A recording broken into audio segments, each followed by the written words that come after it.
Pak Jokowi itu mungkin sedikit demi sedikit ngasih isyaratnya ya, ngasih kodenya. Begitu Budi Ari dihajar dengan berbagai isu, dijadikan Menkominfo sama dia. Begitu PSI dihajar dan segala macam, anaknya jadi ketua. Pak SBY mendukung Prabowo, diajak ketemu di istana. Makanya saya bilang penentuan itu tanggal 14. Itu akan kelihatan betul sikapnya di tanggal 14 itu. Menurut saya tanggal 14 itu Pak Jokowi akan pidato di organisasi yang membuat dia paling nyaman. Rabu Pon, ini saya mesti nunggu Rabu Pon. Ini Rabu Pon ini sebetulnya. Rabu Pon berikutnya lagi mungkin sekitar tanggal 14 lagi gitu ya. Mungkin akan terjadi reshuffle kabinet. Dan ingat ada salah satu menteri yang sudah cetok wele-wele yang jelas gitu ya. Menurut Kejaksaan Agung terima uang 27 miliar. Nah ini kan membuat kabinet juga sedang tidak baik-baik saja. Ada ketegangan baru nih setelah penetapan status tersangka KPK terhadap Menteri Pertanian Syahrul Yassin Limpo. Menarik juga melihat hubungan Pak Jokowi dengan PDIP. Apakah kemudian katakanlah jika Demokrat masuk itu adalah juga restu dari PDIP atau justru bisa diartikan bahwa ini adalah manuver Pak Jokowi untuk menunjukkan pada Bu Mega gitu bahwa ya saya juga bisa sama Pak SBY. Dari informasi dalam gitu ya, pasti PDIP menetapkan syarat untuk Demokrat harus declare dulu, karena PDIP udah hafal betul kelakuannya Demokrat betul. Senin tempe, Selasa tahu gitu. Ya. Sama kan P3 juga gitu, deklarasi dulu baru ketemu gitu. Nah sebetulnya PDIP ngetes sikap komitmennya Demokrat.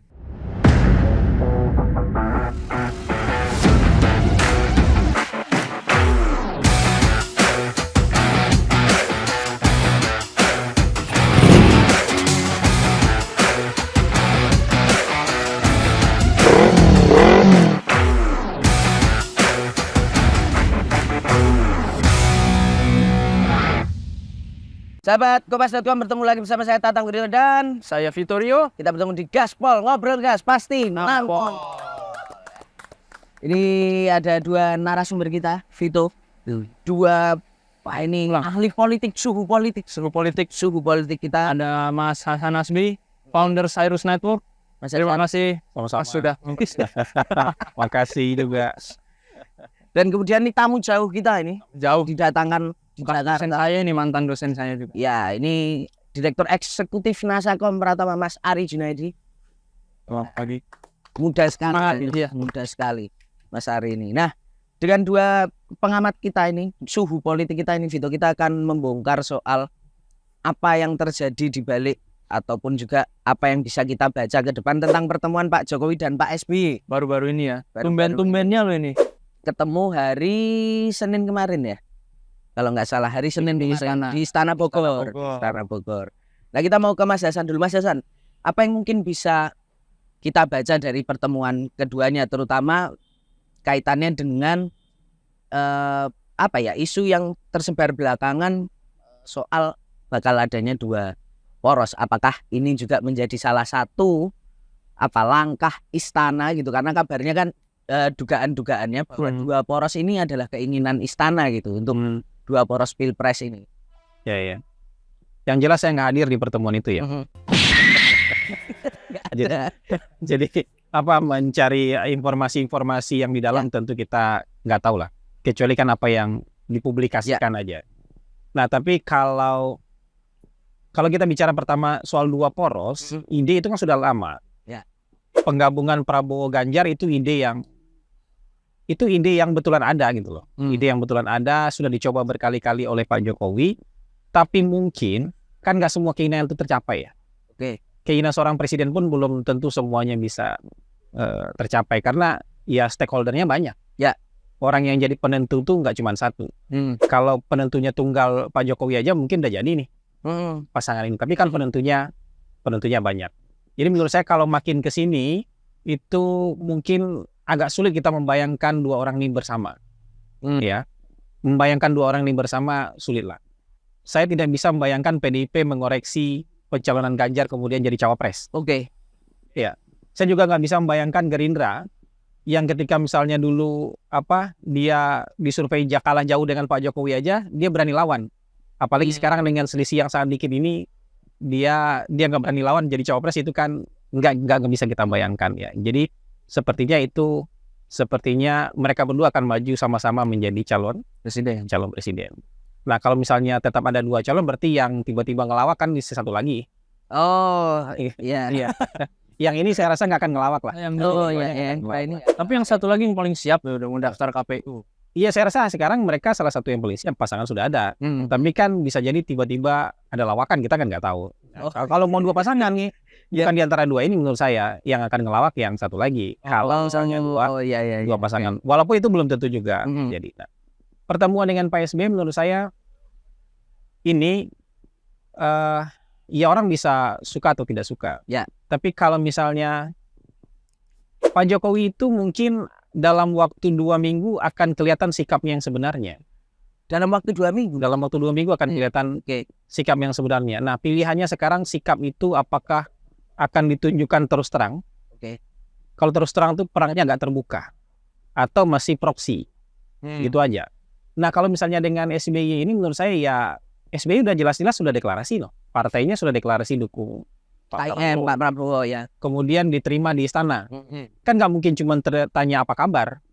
Gimana keadaan sehat-sehat Pak, anak-anak sehat, cucu sehat, kan nggak mungkin cuma sekedar bicara itu. Pasti ada bicara politik yang penting, baik dalam jangka pendek maupun jangka panjang. Nah, tapi apa itu kita kan nggak tahu, beneran nggak tahu nih. Saya juga nggak ikut di sana kan, Mas Ari juga nggak ikut di pertemuan itu. Jadi kita hanya bisa melihat bahwa mungkin ada yang mereka bicarakan, bisa 2. Apakah nanti soal strategi bersama untuk koalisi yang didukung oleh Pak SBY, ya, atau misalnya ada power sharing jangka pendek. Power sharing Jangka pendek menjelang akhir 1 tahun ya. Iya, 1 tahun. Jadi kan gini, ketika ada pencalonan nanti itu harusnya ada reshuffle, bukan minggu ini. Ya. Tapi ketika ada yang jadi calon misal Pak Prabowo jadi calon. Ya. Saya rasa Pak Prabowo akan mundurkan diri aja. Walaupun tidak diharuskan oleh undang-undang sekarang. Cuti bisa, Mas. Iya, tapi menurut saya mundur aja biar bisa full kemudian menjadi calon presiden. Atau misalnya ada yang menjadi ketua menteri yang menjadi ketua tim kampanye nasional misalnya. Ya dia sebaiknya mundur aja, karena dia harus fokus jadi jadi tim kampanye. Nah, menurut saya kayak gitu. Nah, apakah pos-pos itu walaupun cuma 1 tahun kurang ya, apakah pos itu misalnya menarik untuk di-share kepada anggota baru misalnya, kepada Demokrat misalnya, bisa saja gitu. Jadi sebagai sebuah spekulasi menurut saya itu bisa aja. Nah, ya kalau menurut saya sekarang orang mungkin masih bisa denial lah. Tapi menurut saya Pak Jokowi itu mungkin sedikit demi sedikit ngasih isyaratnya ya, ngasih kodenya. Begitu Budi Ari dihajar dengan berbagai isu, dijadikan Menkominfo sama dia. Begitu PSI dihajar dan segala macam, anaknya jadi ketua. Pak SBY mendukung Prabowo, diajak ketemu di istana. Jadi nanti itu mungkin tanggal 14 mungkin menurut saya penentuannya tanggal 14 untuk sikap Pak Jokowi. Tanggal 14 sikapnya Pak Jokowi. Apakah ini akan masih pertarungan proksi atau pertarungan terbuka? Maksud saya kalau misalnya Gibran kemudian dengan aturan diperbolehkan, dan kemudian dianya juga dimajukan menjadi calon wakil, menurut saya kita nggak bisa bilang lagi itu bukan perang terbuka, itu perang terbuka. Gitu. Kan Pak Jokowi nggak bisa bilang saya netral kok, gitu kan? Tapi kalau orang lain yang di sana masih bisa ngaku netral lah, proksi lah, misalnya Pak Erick Thohir misalnya di sana, bilang Erick Thohir memang menteri favorit saya, tapi kan saya netral, bisa gitu. Tapi kalau Gibran nggak bisa bilang netral gitu. Saya nggak tahu tuh Gibran tiba-tiba mau aja, nggak bisa kayak gitu. Itu keinginan anak saya gitu. Nggak bisa kayak gitu. Mas Ari, kalau melihat dari semiotiknya bahwa Pak SBY ini kalau nggak salah terakhir kali ke istana ketemu Pak Jokowi itu udah 5 tahun yang lalu kalau nggak salah. 5 tahun yang lalu. 2019 kalau nggak salah gitu ya. Saat itu juga ada spekulasi bahwa jangan-jangan Demokrat mau power sharing juga nih karena udah 5 tahun jadi oposisi. Kalau Mas Ari melihatnya 1 tahun jelang lengsernya Pak Jokowi, tinggal berapa bulan menjelang pemilu, SBY tiba-tiba datang ke istana ini setelah rangkaian kritik yang sebelumnya ketika mereka masih di koalisi perubahan, apa artinya, Mas? Ya, kalau saya ingin melihat gitu ya, melihat bahwa Pak Jokowi selalu ingin menciptakan all the Jokowi men gitu ya. Orang-orang yang memang bisa diajak kawan. Kalau kita lihat perjalanannya Pak SBY ini, partai ini kan galau banget ketika ditinggal oleh Anies, ketika deklarasi tiba-tiba di Surabaya. Ya.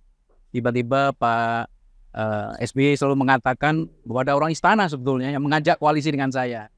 Informasinya ini Pak Lurah gitu. Dia menyebutnya Pak Lurah gitu ya, Pak Jokowi. Tapi ketika diajak ketemu kemarin, itu semua elit-elit Demokrat berubah pernyataannya bahwa ini merupakan cara Pak Jokowi untuk membawa perubahan yang lebih baik di 1 tahun terakhir ini. Saya menduga pertemuan kemarin itu tidak hanya sekedar kebangsaan itu, yang selalu difokuskan dari kebangsaan. Pasti tentu ada omongan-omongan yang lain gitu ya, walaupun saya dan Bang Hasan Nasbi tidak ada di sana. Tapi yang jelas pastilah ya ada tawaran-tawaran yang menarik mungkin. Kalau kita lihat ada ketegangan baru nih setelah penetapan status tersangka KPK terhadap Menteri Pertanian Syahrul Yassin Limpo. Ya, belum Mas, belum. Belum. Iya, sumber. Ini kan sudah pasti gitu, ada 3 tersangka kan. Ada Sekjen, Kasdik Subagio, ada Pak Menteri, ya, sehingga tiba-tiba kan sakit prostat, ya kan. Ya. Nah, oleh karena itu Pak Jokowi mendislokasi gitu ya persoalan ketika dia berhadapan dengan Nasdem, dia harus cari lagi teman lagi nih. Untuk menghadapi Nasdem. Nah, ketemulah Pak SBY. Nah, tentu pasti akan ada deal ya. Apakah AHY tarik menggantikan personel kabinet yang memang perlu direshuffle? Saya sama sependapat dengan Bang Hasan Nasbi bahwa Rabu Pon ini, saya mesti nunggu Rabu Pon ini sebetulnya. Rabu Pon berikutnya lagi mungkin sekitar tanggal 14 lagi gitu ya. Bahwa mungkin akan terjadi reshuffle kabinet. Dan ingat ada salah satu menteri yang sudah cetok wele-wele yang jelas gitu ya. Menurut Kejaksaan Agung terima uang 27 miliar. Nah, ini kan membuat kabinet juga sedang tidak baik-baik saja gitu kan. Oleh karena itu memang Pak Jokowi di sisa ini mencari teman untuk meninggalkan legacy. Dan saya kemarin hadir di Kemayoran, itu ada kode keras gitu ya dari Kemayoran bahwa kalau Pak Ganjar hari ini dilantik, besok harus melakukan eksekusi pada program pangan. Nah, ini kan langkah Pak Jokowi bermain zigzag gitu ya. Tiga-tiga menurut saya, kalau sepak bola gitu ya. Kemana, ke arah kanan, ke arah kiri, ke Demokrat, PDIP, ke Prabowo. Nah, menurut saya memang manuver-manuver Pak Jokowi ini dalam 1-2 minggu ini memang masih bisa kita masih akan berubah bentuknya. Metamorfosisnya itu demikian cepatnya gitu.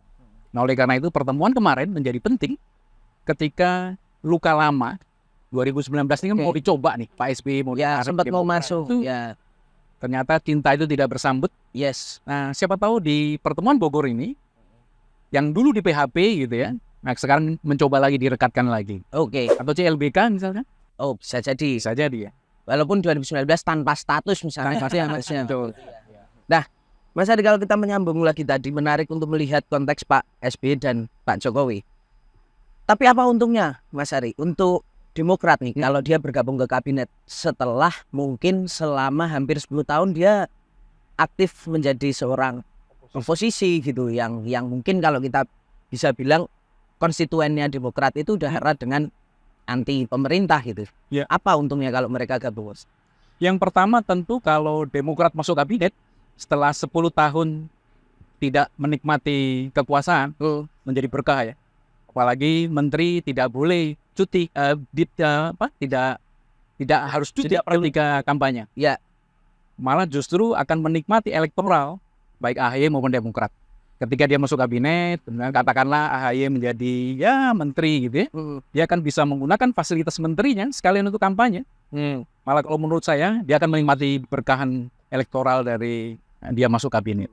Yang kedua adalah Demokrat ini kan juga ingin menunjukkan bahwa dia bisa diterima di segala koalisi. Dia ingin mencoba masuk ke PDIP. Kemarin ada pertemuan di awal Juni, pertemuan antara AHY dengan Puan Maharani. Itu juga menimbulkan semacam surprise, semacam kejutan politik yang selama ini dua partai itu kayak minyak dan air gitu ya. Kemarin coba dicairkan. Walaupun terakhir kemarin gagal sebetulnya udah ada intens tuh pendekatan antara Lambang Mercy dengan Banteng. Nah, oleh karena itu ini upaya Pak Jokowi sebetulnya bisa saja ini menjadikan upaya untuk merekatkan antara merah dan biru. Nah, oleh karena itu, pertemuan kemarin sangat strategis menurut saya antara Pak Jokowi dengan Pak SBY. Pak Jokowi sebagai icebreaker, memecahkan kebuntuan politik, kemudian bisa mengajak Pak SBY yang rindu panggung juga menurut saya, rindu panggung nih.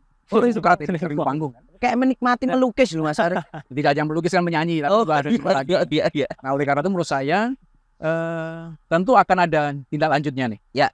Ketika Pak Mentan pulang, kemudian proses di KPK berjalan, kemudian ada akan reshuffle kabinet. Nah, apakah Mercy masuk ke kabinet? Nah, itu menjadi tanda tanya. Oke. Apakah Mercy akan masuk ke kabinet, Mas Hasan, melihat ya selama ini kan Bu Mega dengan Pak SBY juga memang ada semacam perang dingin yang belum tuntas gitu. Ini akan menjadi momen bersejarah kan untuk politik Indonesia, bahwa Demokrat dan PDIP ada di dalam satu kabinet yang sama. Apa itu akan terwujud nggak, Mas? Ya, tapi pertama kita dudukkan persoalannya dulu ya. Oke. Jadi kalau mau diganti itu kita kadang-kadang hanya terfokus, wah ini Menteri Pertanian lagi punya masalah, kemudian mau diganti. Tapi menurut saya yang dalam konteks politik meninggalkan Pak Jokowi itu ada dua partai. Oke. Ya. Ada Nasdem, ada PKB. Oke. Ya bisa juga loh Menteri PKB yang dikurangin satu, bisa juga. Ya. Jadi bisa juga kayak gitu. Atau misalnya Pak Jokowi berusaha untuk mengasih kode yang mungkin orang nggak setuju, tapi kalau misalnya rumah Syahrul Yassin Limpo itu digeledah bertepatan dengan rakernasnya PDIP, dan itu Menteri Pertanian, disuruh ngurus pangan, jangan-jangan Mas Ganjar disuruh jadi Menteri Pertanian gantiin Syahrul Yassin Limpo. Bisa gitu ya. Nah, kalau mau jadi dua calon aja berarti Mas Ganjar jadi Menteri Pertanian, Ibu Puan jadi calon wakil presiden kan mungkin. Tapi cara koreksinya ini kan mungkin, tapi ini lawakan Pak ya. Ini lawak. Tapi kalau kita mau berspekulasi, ada banyak sekali ruang spekulasi yang memang disisakan oleh Pak Jokowi. Nah, kalau misalnya mungkinkah Demokrat masuk ke dalam kabinet dari sekian banyak peluang orang yang mungkin bisa diganti, misalnya tadi bicara Menteri Pertanian, bicara lagi misalnya Menteri Pertahanan, mungkin juga loh. Ya, kan Pak Prabowo kalau mau fokus ini kan bisa saja, walaupun cuma katanya cuma harus cuti, tapi kan sebenarnya bisa kalau mau full kan, iya dia bisa mundur. Ya. Atau ada menteri yang mau jadi ketua tim kampanye, atau ada menteri yang mau jadi calon wakil presiden, juga harus mundur. Ya kan, ada partai yang harus dihukum juga,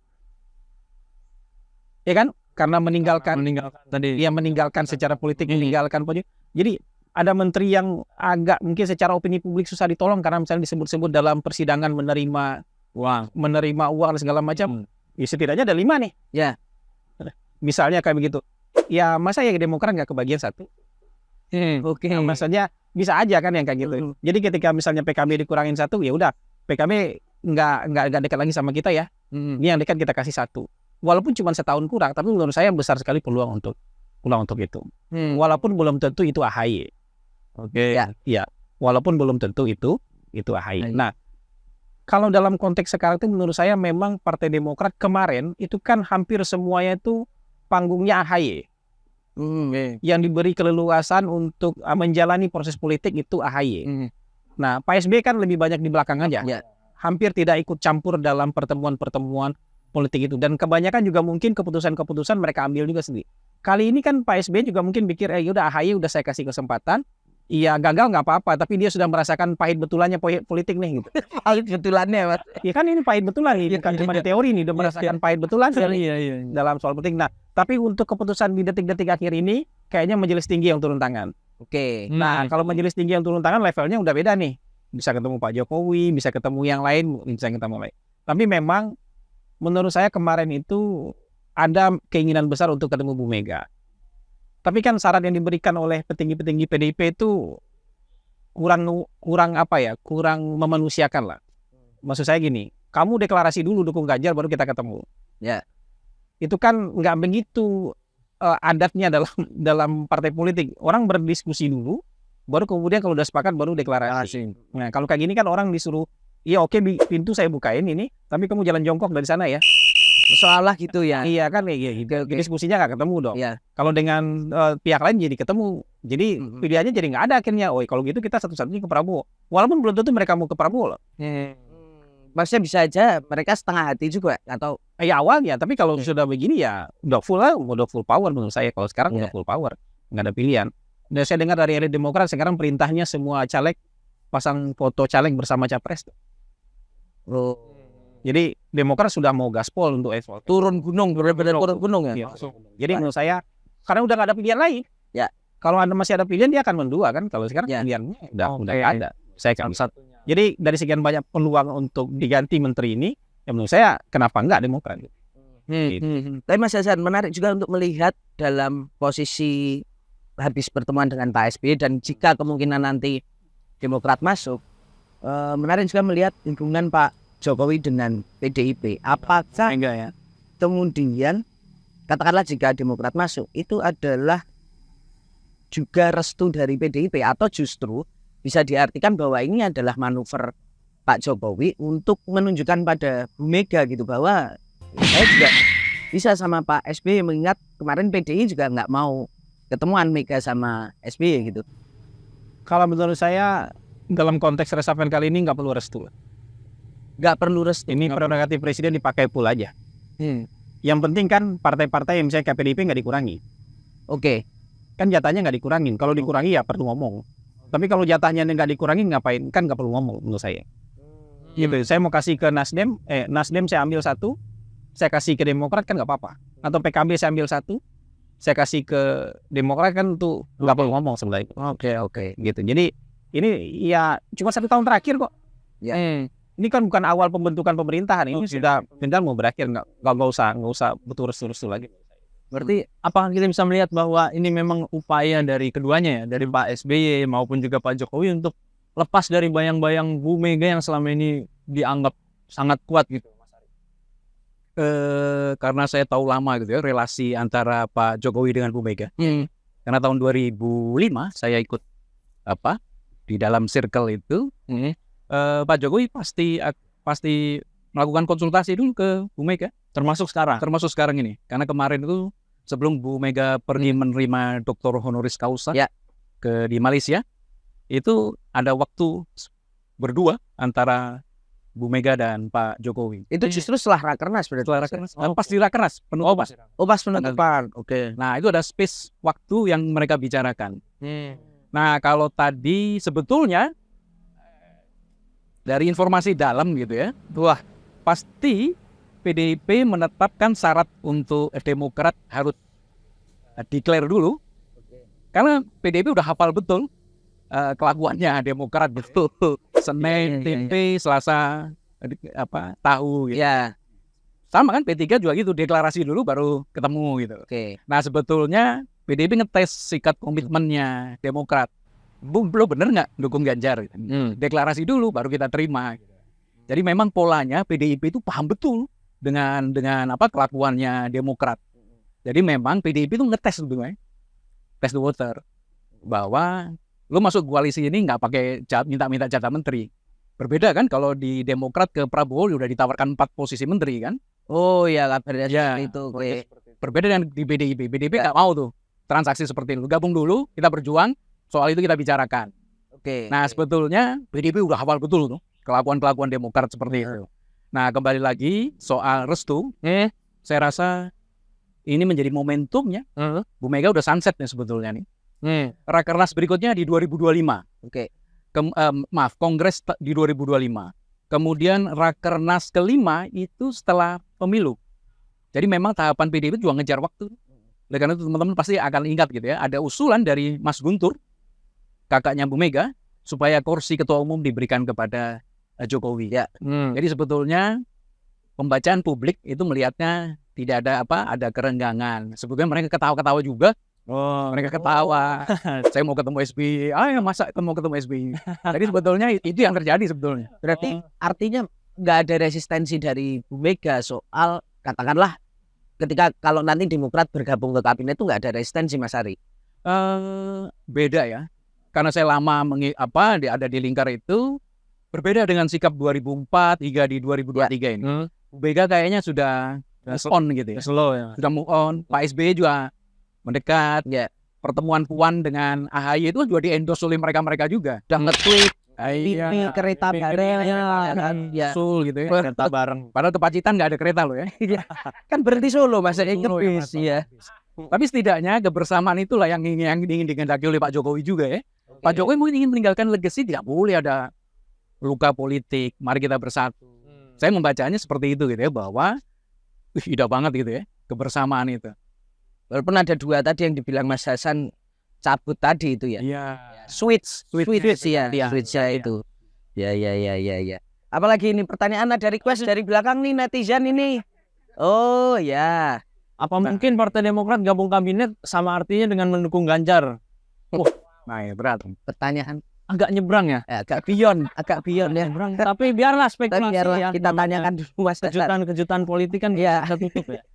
Apakah masih ada peluang gitu Mas untuk kita melihat Demokrat nanti melakukan manuver gitu, artinya kalau dia masuk kabinet mungkin ada syarat-syarat yang mungkin diberikan katakanlah oleh PDIP misalnya, oke Demokrat kalau mau gabung kabinet harus dukung Ganjar nih, sehingga nanti di akhir-akhir misalnya melakukan manuver gitu justru mendukung Pak Ganjar gitu. Ada kemungkinan itu nggak sih Mas? Ya kalau syaratnya nggak berubah akan sulit. Kan syaratnya deklarasi duluan, Oke. baru bisa gabung Ya. ke dalam koalisi. Nah sekarang yang ini sudah bergabung di koalisi lain. Iya. Sudah pernyataan sikap resmi partai di Rakernas partai. Menurut saya ini sudah tidak akan dikoreksi lagi lah. Ya. Sudah akan lumayan mengerucut lah. Tapi kalau sebagai sebuah silaturahmi, hubungan personal jadi membaik, iya kita doakan ya seperti itu. Tapi kalau pola koalisinya menurut saya sudah lumayan ajak lah. Iya, pola koalisi ini sudah lumayan ajak lah. Bahwa ada usaha-usaha terakhir untuk menyatukan dua orang ini, tapi kayaknya buntu lah. Itulah untuk menyatukan masing-masing. Sama-sama mau jadi calon presiden. Iya. Nggak akan ada yang, kalaupun misalnya ada orang kemarin bikin rumor, ada yang ngurus 2 SKCK katanya. Nah, iya. Dan sekarang pertanyaan saya, memang SKCK buat capres, SKCK buat caleg, SKCK buat cawapres beda? Sama. Ya. SKCK buat lamar kerjaan sama. Ya. Tulisannya SKCK, nggak ada SKCK buat capres. Cawapres. Iya. Materinya sama lagi. Materinya sama. SKCK. Iya. Jadi ya SKCK itu satu SKCK bisa dipakai buat ngelamar kerja bisa, buat jadi caleg bisa, buat jadi calon bupati bisa, buat jadi calon presiden bisa. Jadi menurut saya nggak kayak gitu lah. Yang dua-duanya udah mau jadi capres. Mas, tadi kita udah bicara soal apa untungnya untuk Demokrat nanti kan, kalau misalnya mereka dapat power sharing di 1 tahun terakhir. Ya, Tapi kalau untuk ya. Pak Jokowi sebetulnya ada nggak sih keuntungan politik gitu yang akan diperoleh Pak Jokowi dengan men-sharingkan powernya di 1 tahun terakhir dengan Demokrat gitu, yang katakan udah 9 tahun beroposisi? Saya sih nggak ngelihatnya sebagai sebuah keuntungan material semata. Keuntungan materialnya nggak banyak. Ya, tapi ini keuntungan imaterial. Bahwa misalnya orang ini bergabung di Koalisi Indonesia Maju, misalnya kan, Koalisi Indonesia Maju itu jadi pelanjut misalnya Kabinet Indonesia Maju gitu, dia harus dapat dong. Dia harus menjadi bagian dari pemerintah dong, misalnya begitu. Biar sama-sama semangatnya nih. Ya. Jadi biar sama-sama semangatnya. Kalau perlu koalisi perubahan itu semuanya sama-sama di luar pemerintah, itu kan. Ya. Di luar pemerintah aja semuanya bisa begitu harusnya. Gitu. Jadi tidak hanya sekedar soal keuntungan jangka pendek, tapi menurut saya itu menyamakan perasaan nih. Wah, kok kita satu-satunya nih Koalisi Indonesia Maju nih, sisanya partai pemerintah, kita satu-satunya nggak merintah. Ini kan berasanya beda gitu loh. Jadi ketika sudah sama-sama menjadi bagian pemerintah, ya udah sama geraknya gitu. Nggak satu oposisi di dalam, posisi di dalam. Biar nanti tongkrongan nyambung Mas ngobrolnya. Kan kasihan PKS satu. Oh iya. Yang ini dua-duanya masih dalam pemerintahan. Ah, bagusnya dibikin sama-sama di luar pemerintahan. Jadi omongannya sama gitu. Semangatnya sama. Di-kick dari grup ya. Jadi ini juga chemistry ini penting. Chemistry ini penting buat kayak gitu. Jadi nggak hanya soal keuntungan materi jangka pendek kayak gitu. Nah, Pak Hasan, tadi kalau kita lihat kan Mas Ari bilang bahwa Pak Jokowi ini masih deket dan ngasih konsultasi sama kan. Tapi yakin nggak Mas Hasan kalau sekarang dengan situasi hari ini Pak Jokowi memang kayaknya merepresentasikan bahwa dia juga masih komunikasi sama pemilih dari bacaan Mas Hasan? Saya yakin komunikasi masih ada. Itu maksudnya itu kan yang kita nggak bisa bantah. Faktanya Pak Jokowi hadir di Rakernas. Ya. Pak Jokowi pidato di Rakernas. Buat saya itu kan nggak usah spekulasi. Faktanya bahwa Pak Jokowi, kalau nggak Pak Jokowi ngapain hadir? Oke. Jadi usaha untuk itu ada. Tapi di sisi lain buat kita juga melihat Pak Jokowi menyiapkan kuda-kuda untuk kalau misalnya benar-benar sampai di persimpangan jalan, kita sudah harus berbeda. Pak Jokowi punya muscle juga, punya kendaraan juga, itu juga nggak terbantah. Makanya saya bilang penentuan itu tanggal 14. Itu akan kelihatan betul sikapnya di tanggal 14 itu. Sebetulnya kenapa tanggal 14 sih, Mas? Tadi dibilang ada 2 minggu. Kenapa ada rentang waktu itu yang... Menurut saya tanggal 14 itu Pak Jokowi akan pidato di organisasi yang membuat dia paling nyaman. Organisasi yang menyandang nama dia. Oke. Dia akan pidato di sana, di organisasi yang paling membuat dia nyaman, yang dia pidatonya bisa berapi-api di sana, nggak normatif gitu, nggak baca teks, gitu. Banyak hal yang bisa dikutip di sana. Kalau di Rakernas kemarin kan cuma satu kalimat itu aja yang dikutip, gitu. Yang lainnya nggak dikutip gitu. Nah kalau ini akan banyak kutipan di sana. Dan di sana itu mungkin nggak pakai konde lain. Sudah menunjukkan sikap politik yang sesungguhnya. Sikap politik yang ditunjukkan. Nah, ketika sikap politik ditunjukkan, ya, itu kan pilihannya 2. Masih perang proksi atau perang terbuka. Karena biasanya kalau di acara relawannya justru malah Pak Jokowi itu bela-belaan toh, Mas. Nah, itu dia. Pada intinya Mas Hasan menilai bahwa akan terjadi perang, baik itu perang proksi maupun perang kalau terbuka. Tapi ini buat mereka akan menuju persimpangan jalan, buat saya sudah semakin jelas. Fair aja. Maksudnya tanda-tanda ke sini, maksud saya kan nggak bisa debat apa ya, debat kayak anak kecil. Kaisang sudah beda kakak gitu.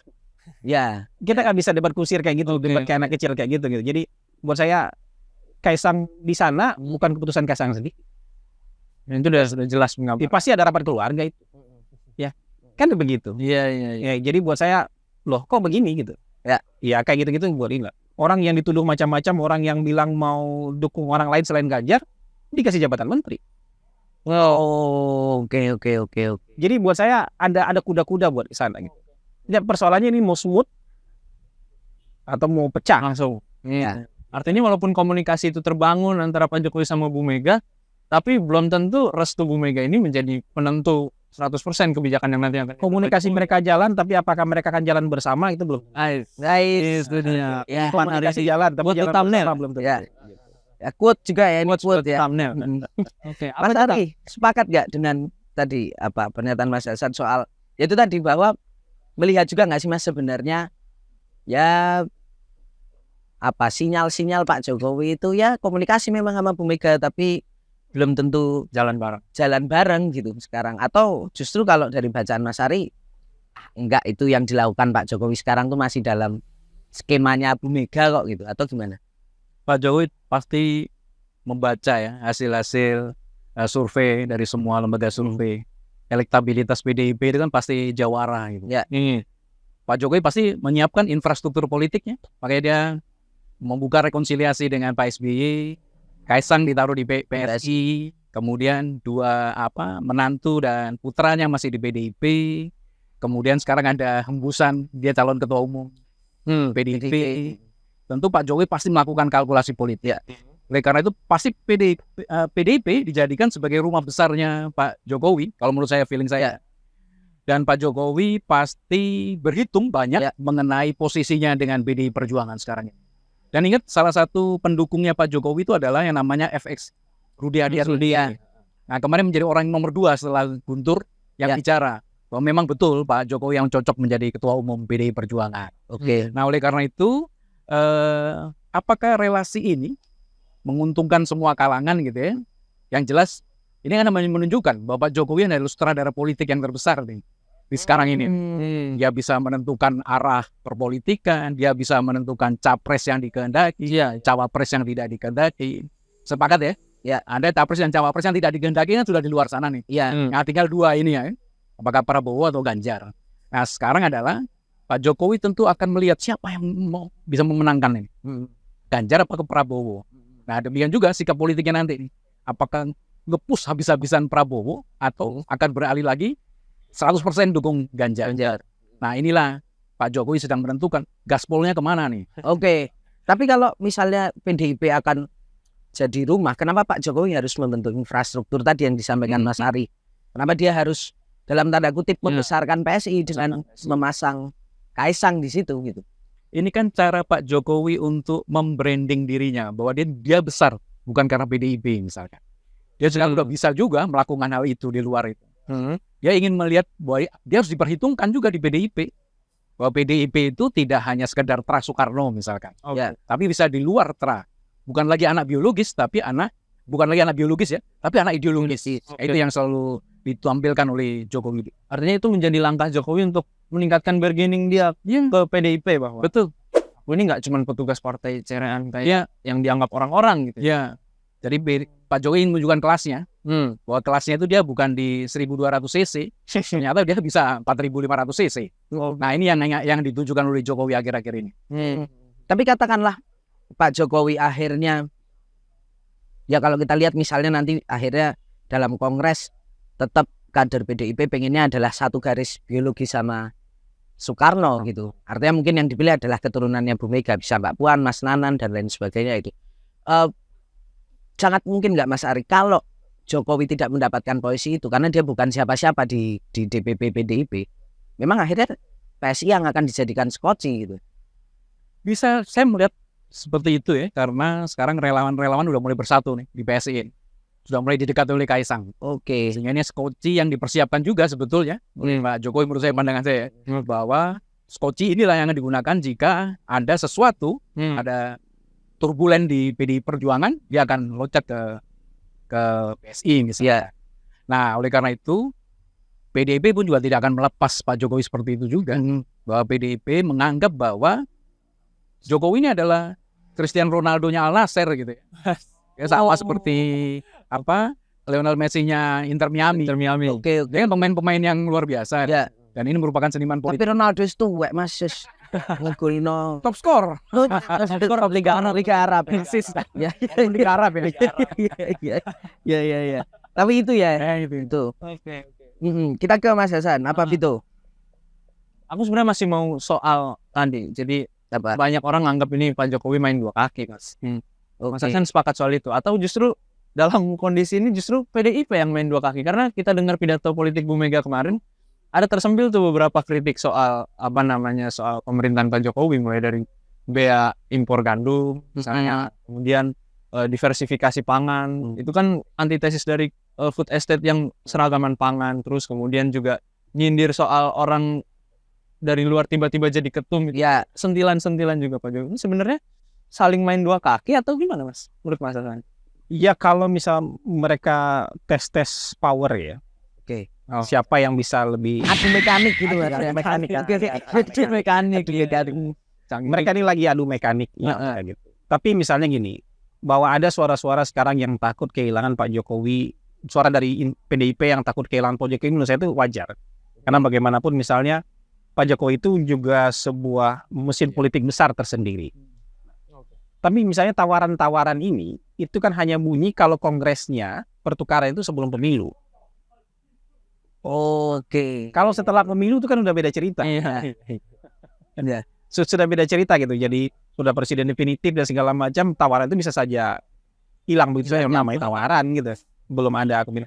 Tapi kalau misalnya itu dieksekusi sebelum pemilu, saya yakin Pak Jokowi bulat di situ.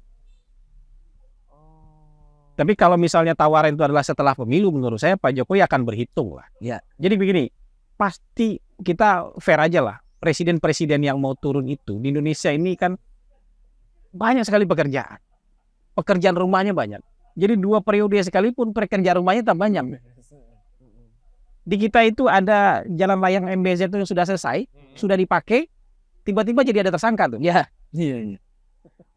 Udah jadilah jalan layang benar jadi, nggak ada yang kurang speknya, sudah benar, bisa dipakai, ada tersangkanya juga. Ya. Itu ya puyeng Siapa lagi kalau pekerjaan tidak selesai? Ya. Oke. Banyak hal. Jadi buat ini tuh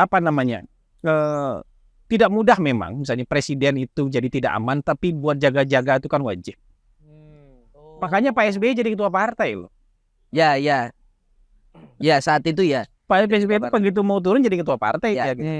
Diambil alih partai, rencananya cuma buat sebentar, tapi lama. Ya. Iya, abis itu dikasih ke anak AHY. Jadi artinya itu muscle, otot yang dia gunakan. Politik dia masih punya, punya otot. Ah. Kalau di negara-negara yang sudah fully established memang mungkin nggak butuh kayak gitu. Oh, oke. Mungkin nggak butuh gitu. Tapi di negara kita ini peradabannya sedang inilah, sedang Masih berkembang. sedang tumbuh lah. Perasaan tidak aman itu pasti ada. Karena banyak sekali pekerjaan rumah yang bisa di rezim berikutnya bisa spin jadi sebuah kegagalan. Iya. Padahal belum selesai. Ya, oke. Di spin jadi sebuah kegagalan. Ya. Bisa di spin jadi sebuah masalah. Jadi pelanggaran hukum. Ya. Nah kan gitu-gitu. Jadi ini harus diambil. Apalagi pekerjaan multi years-nya sangat banyak. Jadi menurut saya Pak Jokowi menyiapkan masal yang paling mungkin buat dia. Dia ada di dua pilihan, dua kaki hari ini kan dalam rangka kepentingan dia paling landing di mana nih? Oke. Kebutuhan dia landing paling mungkin di mana nih? Sini landing apa enggak? Misalnya PDIP, kita harus jujur nih. PDIP itu identik sekali dengan Bu Mega hari ini. Ya. Ini kalau kita pakai bajunya Tatang nih, baunya Tatang nih, malas pakainya gitu. Baunya Tatangnya nggak hilang-hilang nih. Gitu. Ibaratnya seperti itu ya. Mau dipakai bau Tatang banget. Iya. Gue merasa jadi Tatang nih. Gitu. Atau gue ini bau Vito banget nih gitu. Nah. Gitu. Tapi misalnya gitu juga Demokrat tuh baunya bau SBY gitu. Mau siapapun yang gantikan nanti tuh baunya bau SBY gitu. Ya. Gerindra tuh baunya bau Pak Prabowo. Cari partai yang kira-kira netral. Tanpa bau siapapun gitu. Iya. Itu dia. Gitu. Bau itu bukan bau busuk ya, tapi bau orang ini gitu loh. Aromanya belum ada. Aromanya yang partai yang aromanya bukan aroma siapa-siapa. Ya. Pilihannya enggak cuma PSI. Ya gue enggak punya aroma kok. Oke. Aromanya ganti-ganti terus. Aromanya ganti-ganti enggak masalah. Iya, enggak punya aroma. PSI enggak punya aroma, Golkar enggak punya aroma. Jadi ketika masuk, ya itu enggak ngerasa ini baju orang. Iya, bisa. Nah, gitu. Jadi Iya. kira-kira kayak gitu lah. Kayak gitu. Selesai. Mas, tapi apa dampak ini Mas Hasan? Apa dampak ketika misalnya tadi kita bicara soal perang terbuka antara Pak Jokowi dengan Bu Mega ini terjadi? Saya nggak berani bayangin itu. Kenapa, Mas? Bahkan seorang Mas Hasan nggak berani membayangkan itu. Nggak berani bayangkan. Terlalu berat. Terlalu nggak baik. Oke, anggaplah perang proksi. Nah, kalau perang proksi masih oke. Masih bilang saya nggak ikut-ikutan, saya netral masih. Saya tetap blessing sini, saya tetap blessing di sini, nggak apa-apa. Walaupun dia porsinya misalnya 80 dikasih ke sini, di sini cuma 20, tapi dia di belakang bisa bilang Saya netral. Gitu. Oke. Tapi kalau di sini kalkulasinya sudah matang. Ya. Begitu ditaruh misalnya Gibran kan nggak bisa bilang netral, udah gitu aja. Gitu. Berarti kalkulasinya sudah matang di beliau. Yang mungkin saya belum membayangkan kalkulasi itu. Oke. Mungkin Mas Ari juga nggak membayangkan kalkulasinya apa sih gitu misalnya. Bisa aja. Ya. Masa nggak terbayangkan Mas sampai soal Enggak, kalau misalnya di titik itu ada bisa aja kebayang, tapi misalnya kalkulasinya nggak kebayar sama saya gitu. Kalau nanti apa eskalasi konfliknya juga buat saya nggak kebayang. Ya kebayang. Kalau Mas Ari gimana? Membayangkan nggak? Kalau akan ada perang seperti itu. Atau akhirnya sama-sama kecewa berat nih, katakanlah Bu Mega kecewa berat dengan langkahnya Pak Jokowi, akhirnya perang terbuka. Bisa jadi perang terbukanya malah justru tidak dimulai oleh Pak Jokowi, tapi Bu Mega PDI atau Bu Mega yang memulai itu. Apa yang akan terjadi, dampak apa yang akan terjadi? Jangan kan kebayangin, mimpi aja enggak nih. Artinya gini, Oke. memang juga sulit gitu ya. Apakah dua tokoh ini perang dalam tanda kutip? Karena dilihat dari hubungan lamanya. Oke. 2005 dengan ya badan yang kurus, Ya. dan tidak dianggap oleh partai lain. Sekarang masih kurus. Dulu krempeng banget. Tapi agak seger Mas. Tidak ada yang partai lain yang anggap. Karena dianggapnya Jokowi tidak tajir, tidak punya logistik. Tapi PDIP mau. Dan disandingkan dengan Rudi. Ya. Dan kemenangannya luar biasa waktu itu. Aku kalau nggak salah ada 5 pasang. Ya. Pak Jokowi menang. Kemudian periode kedua menang lagi dengan telak. Ditarik ke Jakarta. Bu Mega sampai melawan suaminya sendiri. Pak Taufik menyalonkan Pak Fauzi Bowo. Ya. Bu Mega dengan ke Jokowi. Ya, pasti Jokowi punya sebagai adat orang Jawa ya, rasa terima kasih yang luar biasa. Jadi menurut saya sebetulnya kita aja yang menganggap ada pertentangan. Kalaupun ada, itu hanya konflik orang tua sama anak lah. Kau nakal itu. Iya. Ayo lu ya ini. Pasti karena selesai lah urusannya itu. karena dilihat dari dulu memang ada hubungan dekat yang Pak Jokowi juga pasti masih Kesegaran berikut. people change. Ya, berubah gitu ya. Tapi sekali lagi, Bu Mega adalah orang yang menyelamatkan Pak Jokowi betul. Dan Bu Mega juga percaya Pak Jokowi yang bisa membesarkan PDIP juga. Oleh karena itu dua-duanya mutualisme lah menurut saya. Ya. Saling mengambil keuntungan, merasa saling dibesarkan. Bu Mega juga tidak merasa besar gitu ya dengan dirinya sendiri, tapi juga dibesarkan juga karena Pak Jokowi. Dia bisa membawa Indonesia lebih bagus, kita bisa naik LRT, Ya. dan Pak Jokowi kerja, bukan memilih kata gitu ya dari semenjak di DKI dulu. Menurut saya ini hubungan yang unik antara keduanya. Oke. Nah, ini pertanyaan apa itu? Apa momen krusial untuk Jokowi pada akhirnya nanti memutuskan akan melakukan reshuffle, Mas Hasan? Ya, mungkin ada dua. Oke. Ya, ada kalau menteri yang sudah pasti jadi tersangka ya mau nggak mau kan Ya. harus diganti. Kan nggak mungkin dibiarin kosong. Ya. Mungkin ada interim lah, bukan ada interim, ada PLT menterinya berapa lama, tapi kan nggak mungkin dibiarkan kosong setahun ke depan. Itu harus diganti. Itu tadi momen politik. 14 Oktober. Oh bukan. Ada yang daftar jadi calon atau ditetapkan menjadi calon, walaupun nggak wajib mundur, tapi menurut saya pasti akan ada yang mundur. Oke. Kalau ada mundur kan harus diganti. Ya. Gitu juga. Atau ada menteri yang sudah berkhidmat, saya mau jadi ketua tim ses gitu misalnya. Ya dia harus mundur juga. Atau saya mau jadi calon wakil. Ya dia akan mundur juga. Menurut saya ketika ada orang-orang mundur karena momen politik kan harus diganti juga. Jadi dua itu aja. Mungkin itu akan disamain aja. Biar nggak berulang-ulang gitu. Barengan. Barengan aja gitu. Oke. Jadi misalnya mentannya mungkin nggak misal nih ya. Mentan ada masalah nggak ada reshuffle-nya sekarang, tapi nanti aja sekalian Dengan momen politik yang terjadi jadi nanti. ada PLT 2 minggu 3 minggu kan nggak masalah. Iya. Atau 1 bulan PLT kan nggak masalah. Gitu. Kalau Mas Ari apa Mas momennya mungkin nanti melihatnya? Mungkin momentumnya adalah di reshuffle. Karena kemarin itu sudah PLT itu Menteri Pertanian. Ya kebetulan PLT Wamentan ini adalah PKB.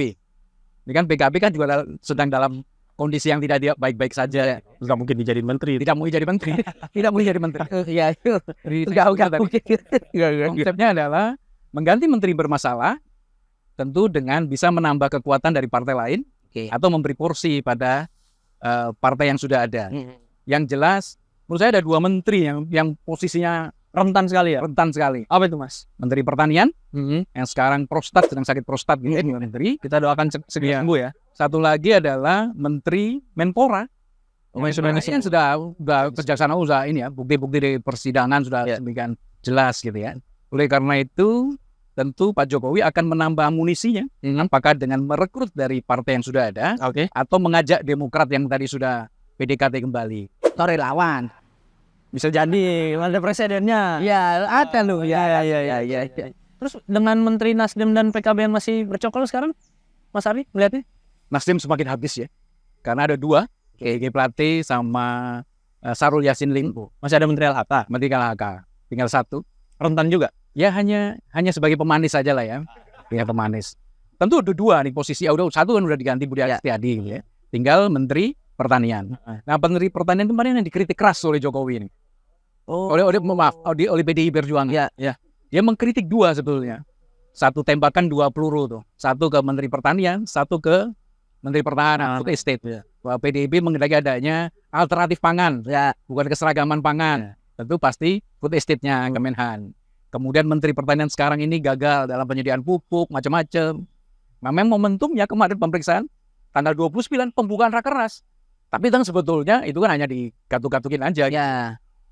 Tema rakernas sudah lama disiapkan oleh PDI. Oke. Jadi momen krusialnya adalah menunggu 2 menteri yang tadi Mas Ari sebut paling rentan ini. Betul. Secara hukum lagi. Ya, jelas. dikurangi lagi jatah PKB.